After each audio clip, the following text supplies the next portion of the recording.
Assalamualaikum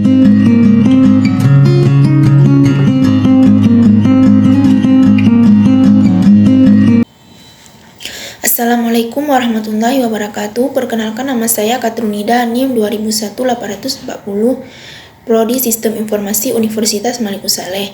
Di sini saya akan meringkas materi pertemuan 1-6 mata kuliah kecerdasan bisnis. Untuk mempersingkat waktu, mari kita bahas materi yang pertama. Materi yang pertama yaitu pengenalan kecerdasan bisnis. Pengertian kecerdasan bisnis. Kecerdasan bisnis atau business intelligence adalah suatu ilmu yang mendukung pengambilan keputusan pada organisasi bisnis. Tujuan utamanya adalah menyediakan akses interaktif terhadap data, memungkinkan manipulasi data, dan memberi manajer kemampuan untuk melakukan analisis bisnis. Sejarah business intelligence.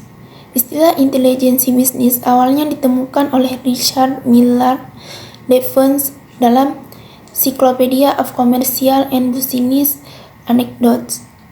Devens menggunakan istilah tersebut untuk menjelaskan bagaimana seorang bankir Sir Henry Furness mendapatkan profit dengan memainkan informasi tentang lingkungannya sebelum kompetitornya.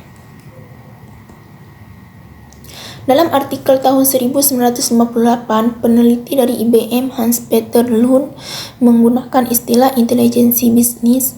Dia menggunakan definisi Kamus Webster tentang intelijensi, kemampuan untuk memahami hubungan mendalam dari fakta yang ada dengan suatu cara sebagai panduan aksi terhadap tujuan yang diinginkan. Perbandingan dengan intelijensi kompetitif. Walaupun istilah intelijensi bisnis terhadap sinonim untuk intelijensi kompetitif, IB menggunakan teknologi, proses, dan aplikasi untuk menganalisis data terstruktur dari proses bisnis yang umumnya internal. Jenis elemen dalam intelijensi bisnis. Pertama, data dari lingkungan bisnis. Kedua, infrastruktur intelijen bisnis. Ketiga, perangkat analisis bisnis. Yang keempat, pengguna dan metode manajerial. Yang kelima, platform pengiriman. Dan yang terakhir, interaksi antar pengguna. Aplikasi intelijensi bisnis dalam sebuah perusahaan. Intelijensi bisnis bisa diterapkan untuk tujuan bisnis berikut. Yang pertama, perkiraan. Yang kedua, pelaporan. Yang ketiga, analitis. Yang keempat, kolaborasi. Dan yang kelima, manajemen pengetahuan. Prioritas proyek intelijensi bisnis. Proyek IB bisa mendapatkan prioritas tinggi dalam organisasi jika manajer mempertimbangkan hal-hal berikut. Manajer IB harus menentukan keuntungan yang jelas seperti mengeliminasi biaya dari memproduksi laporan terdahulu. Akses data untuk seluruh organisasi harus dipaksa. Manajer harus mempertimbangkan untuk membiarkan proyek IB diarahkan oleh inisiatif bisnis. Faktor sukses dari implementasi intelijensi bisnis yaitu tingkat komitmen dan dukungan proyek dari senior manajemen, tingkat kebutuhan bisnis untuk menciptakan sebuah implementasi IB, jumlah data, kualitas.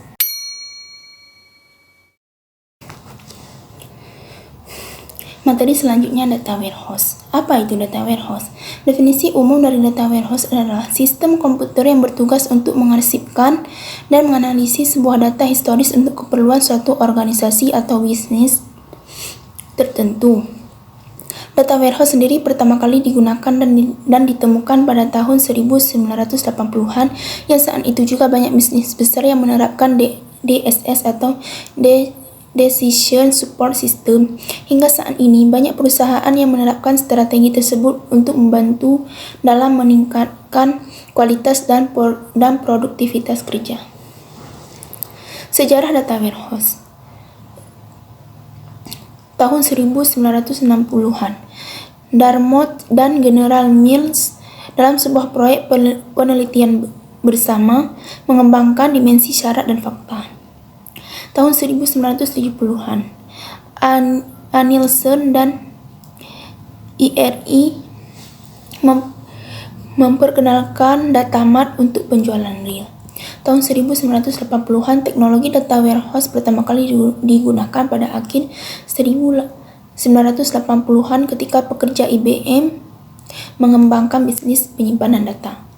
Tahun 1983, Teradata Corporation memperkenalkan Database Management System atau DBMS yang khusus dirancang untuk mendukung keputusan. Proses utama dari data warehouse. Data warehouse terdiri dari 4 komponen, yaitu yang pertama load manager. Load manager juga disebut sebagai komponen depan, mengerjakan semua operasi yang berhubungan dengan ekstraksi data dan pemuatan data ke dalam warehouse. Yang kedua, warehouse manager. Warehouse manager melakukan operasi yang berhubungan dengan manajemen data di gudang. Yang ketiga, query manager. Query manager juga dikenal sebagai komponen back-end, melakukan semua operasi yang berhubungan dengan operasi pengelolaan permintaan user. Yang keempat, end user access tools. Operasi ini akan membantu user untuk melakukan manipulasi data yang ada di dalam gudang. Dikategorikan menjadi 5 kelompok yang berbeda, yaitu data reporting, query tools, application development tools, IS tools, OLAP tools, data mining tools. Bagaimana data warehouse bekerja? Data mengalir ke dalam gudang data. Misalnya data didapat dari sistem transaksional dan database relasional lainnya, dan disimpan ke dalam gudang data. Data yang masuk dapat berupa terstruktur, semi-terstruktur, dan tidak terstruktur. Arsitektur data warehouse terdiri dari back-end tier, data warehouse tier, OLAP tier, front-end tier. Perbedaan database dan data warehouse. Database untuk merekam data, sementara data warehouse lebih ditunjukkan untuk analisa data. Database menggunakan online transactional processing atau OLTP, sementara data warehouse menggunakan online analytical processing atau OLAP. Database untuk membantu operasional standar bisnis, sementara data warehouse untuk membantu analisis dalam bisnis. Database berorientasi pada aplikasi, sementara data warehouse berorientasi pada subjek.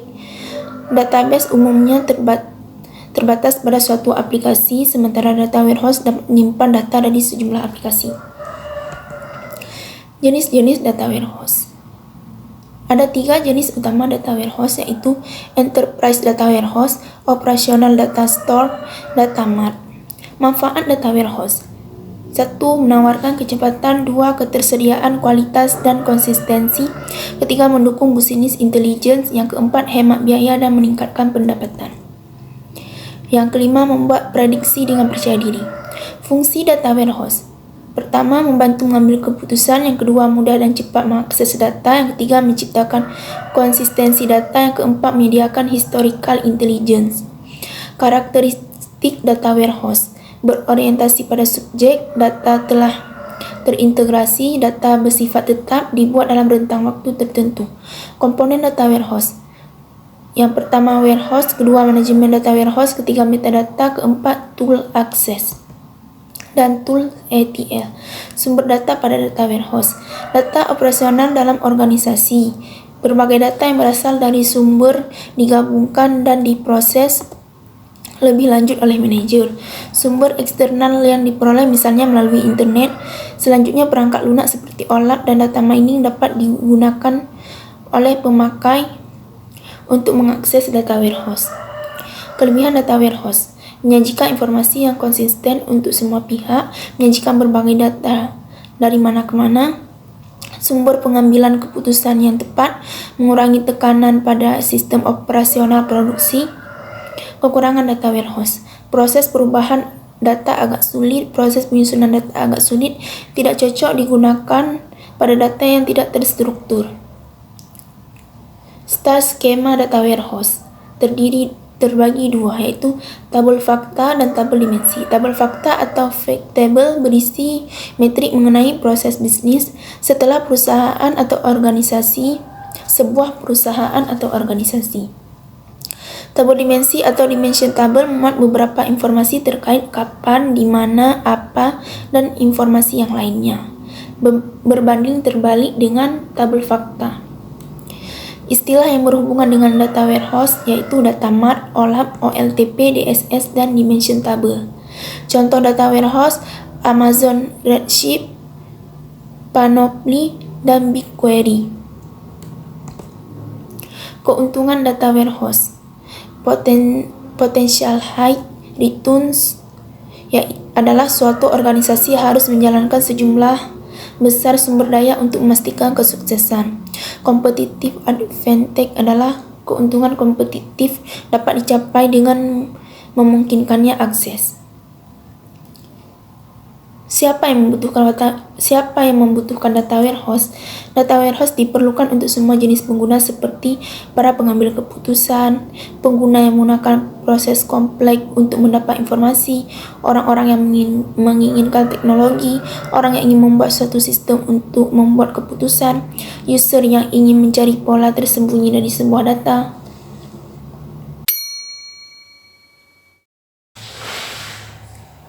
Materi selanjutnya ETL atau Extract, Transform, Load. Sejarah ETL.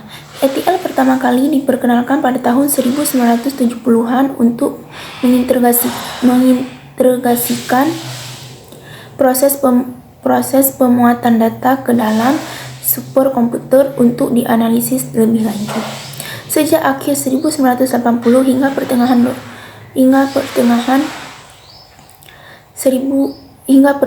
2000, ETL menjadi proses utama untuk membuat gudang data yang mendukung aplikasi bisnis intelligence atau BI. Di mana sekarang ETL lebih direkomendasikan untuk menyimpan data yang lebih kecil dan tidak memerlukan pembaruan terlebih sering.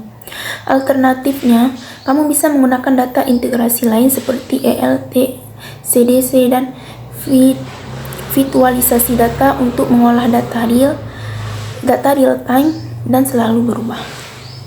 Apa itu ETL? ETL atau Extract, Transform, Load adalah proses integrasi data yang menggabungkan data dari berbagai sumber ke dalam satu penyimpanan yang konsisten dan dimuat ke dalam gudang data atau sistem lainnya. Singkatnya, sistem ETL adalah dasar dari pengolahan data, khususnya big data. Di sana data akan dikombinasikan dari berbagai sumber. Setelah itu, mereka simpan di tempat bernama data warehouse. Mengapa ETL itu penting? Karena sangat berkaitan dengan penerapan data science dalam bisnis, di mana big data adalah unsur yang penting untuk perusahaan. Berbagai pihak sangat membutuhkannya. ETL adalah salah satu proses yang bisa membantu mereka semua lewatnya. Berbagai informasi yang bisa diambil dan dimanfaatkan. Dengan begitu, keputusan bisnis yang tepat pun bisa dibuat. Tidak ada lagi pihak yang meraba-raba dalam kegelapan. Cara kerja ETL. Yang pertama, ekstraksi data. Sebagian besar perusahaan mengelola data dari berbagai sumber dan menggunakan beberapa alat analisis untuk membuat bisnis intelijen. Namun, ada juga bisnis yang hanya bergantung pada satu jenis data atau sistem. Jika ingin membuat strategi data yang kompleks, berfungsi, data yang digunakan harus bisa bergerak bebas di antara sistem dan aplikasi. Data harus diekstrak terlebih dahulu dari sumbernya sebelum dipindahkan ke tempat yang lain. Data mentah dapat diekstraksi dari berbagai sumber berikut ini: database yang ada dan legacy system, cloud, hybrid dan on-premise environment, aplikasi penjualan dan pemasaran, CRM system, data storage platform, data warehouse, analytical tools. Yang kedua, transformasi ETL. Transformasi ETL merupakan pembersihan dan mempersiapkan agregasi untuk analisis. Langkah ini sangat penting dalam proses ETL karena membantu memastikan data yang akan diolah sepenuhnya siap dan kompatibel. Proses transformasi ETL terbagi menjadi beberapa proses. Pembersihan, data yang tidak konsisten dihilangkan. Standarisasi, memasang aturan penformatan ke kumpulan data. Deduplikasi, data yang sama dibuang atau dikecualikan.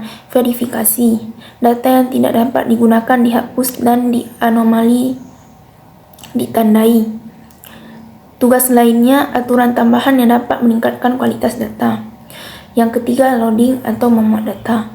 Loading adalah proses terakhir dalam ETL, yaitu memuat data yang diubah ke tujuan baru.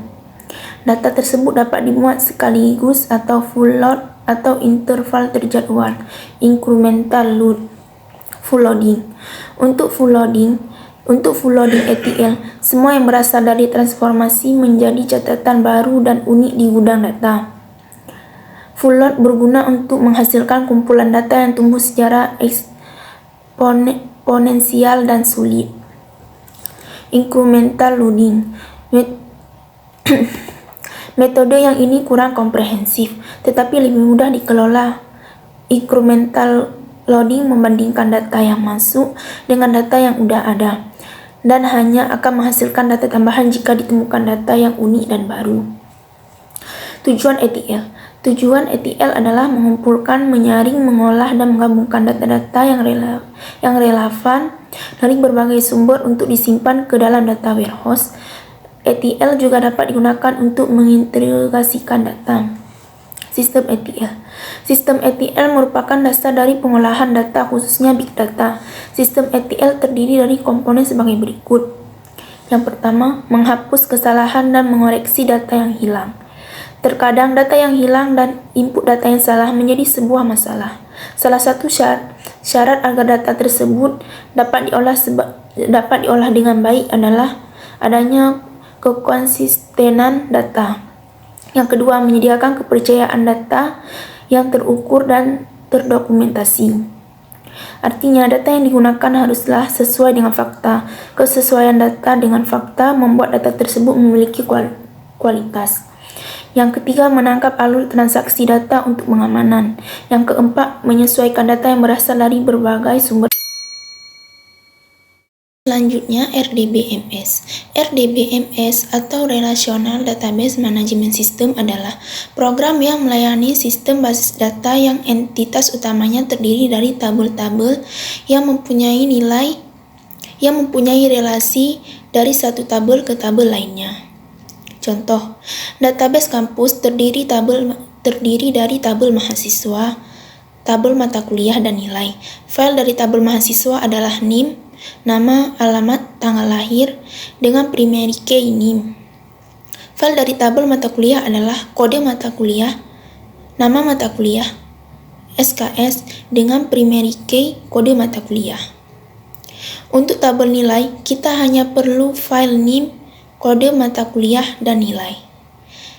Di sini, NIM dan kode mata kuliah merupakan foreign key untuk tabel mahasiswa dan tabel mata kuliah. Berbagai macam relasi dalam database yaitu: yang pertama, one-to-one. Relasi one-to-one adalah relasi yang mana setiap satu baris data pada tabel pertama hanya berhubungan dengan satu baris pada tabel kedua. Yang kedua, one-to-many. Relasi one-to-many adalah relasi yang mana setiap satu baris data pada tabel pertama berhubungan dengan lebih dari satu baris pada tabel kedua. Yang ketiga, many-to-many. Relasi many-to-many adalah relasi yang mana setiap lebih dari satu baris data dari tabel pertama berhubungan dengan lebih dari satu baris data pada tabel kedua. Artinya, kedua tabel masing-masing dapat mengakses banyak data dari tabel yang direlasikan.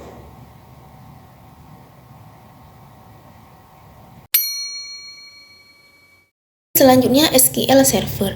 SQL adalah singkatan dari Structured Query Language. SQL Server adalah sistem manajemen database relasional RDBMS yang dirancang untuk aplikasi dengan arsitektur klien atau server. Jadi, secara umum SQL Server adalah sebuah software yang dibuat perusahaan Microsoft yang digunakan untuk membuat database. Klien adalah setiap komponen sistem yang meminta layanan atau sumber daya dari komponen sistem lainnya. Server adalah setiap komponen sistem yang menyediakan layanan atau sumber daya dari komponen sistem lainnya. Fungsi SQL Server. SQL memiliki beberapa fungsi antara lain: 1. SQL memungkinkan Anda mengakses dan memanipulasi database. 2. SQL dapat mengeksekusi query terhadap database. 3. SQL dapat mengambil data dari database. 4. SQL dapat menyisipkan data dalam database. 5. SQL dapat memperbarui data dalam database. Kelebihan SQL. Kelebihan SQL Server adalah SQL Server sangat powerful dan banyak sekali digunakan perusahaan-perusahaan besar karena memang sangat powerful untuk konsep client server. Kekurangan SQL. Kekurangan SQL Server adalah software berbayar. Oleh karena itu, hanya perusahaan-perusahaan besar yang mampu untuk menggunakan SQL Server. Walaupun server yang gratis yaitu versi Express, namun banyak fitur yang kurang lengkap dari versi yang berbayar. Flat file. Flat file adalah file sistem operasi yang record dalam filenya tidak berisi informasi tentang struktur file atau hubungan antar record yang dikomunikasikan ke aplikasi yang menggunakannya. Flat file bukan database karena tidak masuk ke dalam kriteria. Pengertian masing-masing istilah. File atau medan menyatakan data terkecil yang memiliki makna. Istilah lain untuk file yaitu elemen data, kolom item dan atribut. Contoh file yaitu nama seseorang, jumlah barang yang dibeli, dan tanggal lahir seseorang. Tabel menghimpun sejumlah record. Sebagai contoh, data pribadi dari semua pegawai disimpan di dalam sebuah tabel. Data adalah fakta atau bagian dari fakta yang mengandung arti yang menghubungkan dengan kenyataan.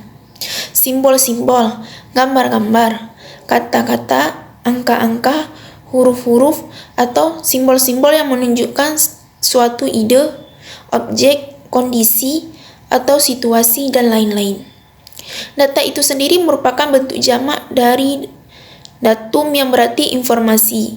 Jelasnya data itu dapat berupa apa saja dan dapat ditemui di mana saja. Kemudian kegunaan data adalah sebagai bahan dasar yang objektif atau relatif di dalam proses penyusunan kebijaksanaan dan keputusan oleh pimpinan organisasi. Kelemahan flat file. Lokasi visi antara file data dan juga file harus benar-benar diketahui. Program terlebih dahulu harus dikembangkan agar nanti bisa digunakan untuk mengatur data.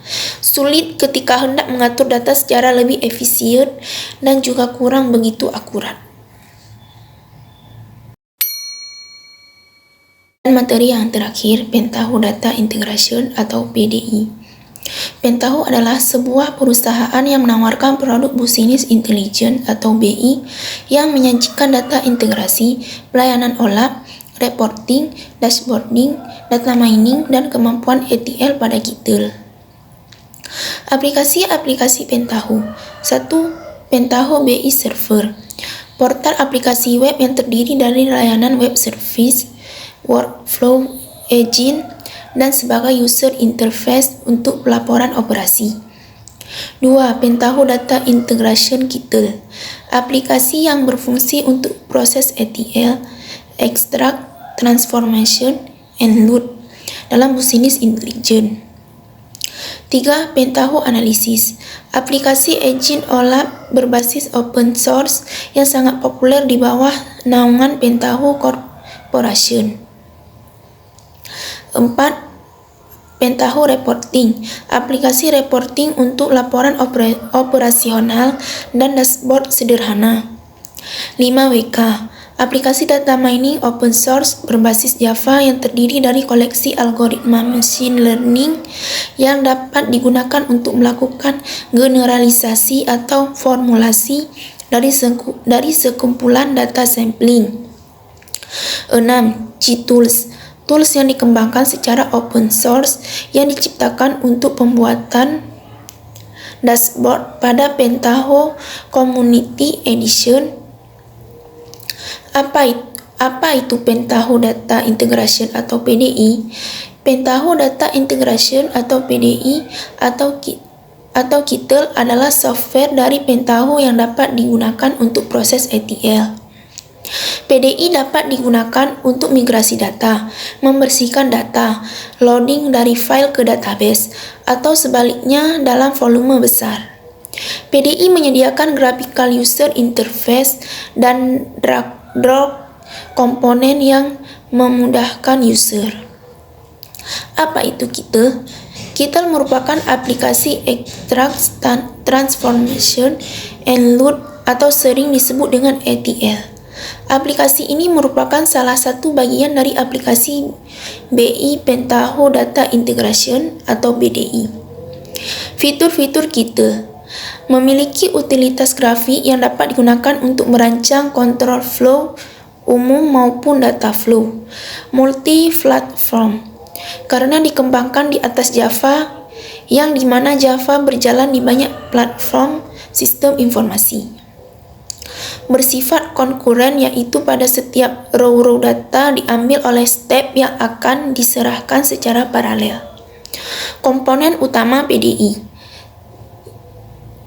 Transformation adalah komponen KITL yang menangani proses manipulasi aliran data. Semua proses ETL dilakukan dalam transformation. Job adalah komponen dari KITL yang menangani kontrol atau aliran tugas atau flow control. Job terdiri dari satu atau lebih job entry yang dijalankan dalam urutan tertentu. Step adalah blok bangunan inti dari transformation. Masing-masing step memiliki fungsi dan tugas tertentu. Spawn adalah user interface untuk membuat job dan transformation. Pan adalah tools yang berfungsi membaca, merubah, dan menulis data. Yang terakhir, Kitchen adalah program yang mengeksekusi job, umumnya dijalankan pada saat otomatisasi terjadwal atau schedule automation. Sekian ringkasan materi pertemuan 1-6 mata kuliah kecerdasan bisnis. Lebih dan kurang saya mohon maaf. Wassalamualaikum warahmatullahi wabarakatuh.